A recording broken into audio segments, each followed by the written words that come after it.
Hello everyone, reporting from Sundance, and I have another one for you. I just got out of Steven Soderbergh's latest film, Presence. If there was a list of most eclectic directors, I'm sure Steven Soderbergh would make that list. Not only in the variety of stories he tells and genres, but also scope and size. We've had big blockbusters like Ocean's 11, which honestly was a movie that I watched like 30 times in high school. He makes some very tiny, near experimental films, films like Bubble and Girlfriend Experiment. His latest could be categorized closer to the micro-budget thriller he made very recently, Kimi. So Presence has a very familiar premise. Following the tragic death of a friend, a girl moves into a new home with her family and realizes that there's an unearthly presence looming inside the home. It's a classic ghost story. I'm sure you've seen it before.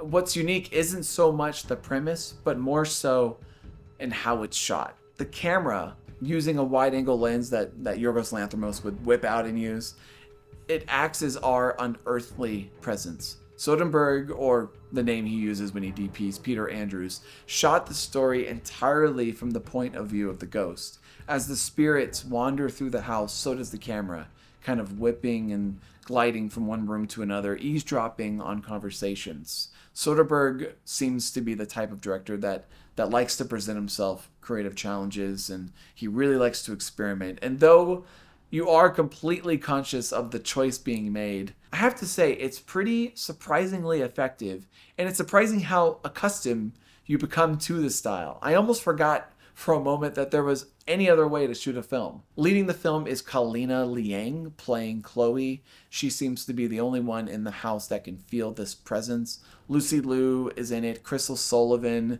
plays Chloe's kind of tightly wound parents. The cast overall is perfectly fine. Due to the stylistic choices, we obviously don't get many close-ups of their face, but they all play their part in presenting a disconnected family, I think, very well. Written by David Cope, who has written similar thrillers before, like Kimi, Stirs of Echoes, or Panic Room. He keeps that story moving along, and he also occasionally throws some subplots and reveals secrets that the characters hold that also pique our interest. Again, it's not the most unique premise in the world, but the film does go down, I will say, an unexpected route in that second half. The big question, though, being a horror film, is it scary?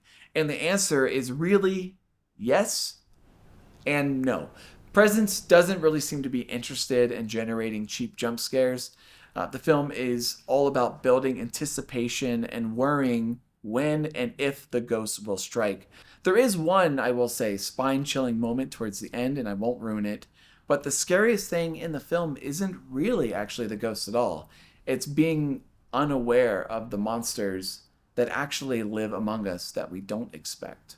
Overall, Soderbergh gives us a simple but effective low-budget thriller similar to what he gave with Kimi. This is Soderbergh's experimental paranormal activity.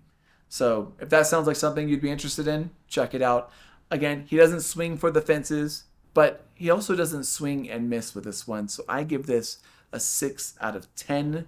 Check it out. Let me know what you thought. But other than that, I got some more reviews coming for you in Sundance, so feel free to hit the subscribe button if you want to see more Sundance reviews. If there's anything specific you want me to review, please leave that in the comment below, and I will try my hardest to review it. But thanks always for watching. I always appreciate it. Hit the subscribe button below if you want to see more Sundance reviews. And until next time, everyone, I'll see you at the Oscars and at Sundance.